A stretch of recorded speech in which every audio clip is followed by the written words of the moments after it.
Hello. Today we will prepare a second dish belonging to Ragusa traditional cooking. It's practically a version of the filled chop.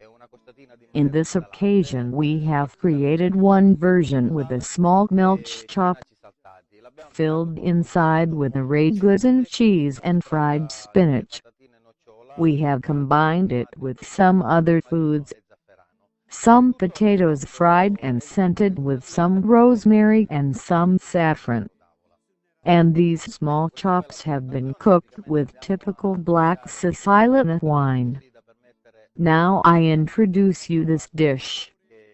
Let's cut these small chops so we can see the filling we put inside. Then we can place our potatoes. And finally we will put some oil we used to cook the potatoes. And we will add some rosemary. In order to flavor everything we add the cooking liquid of the small chops. The dish is ready.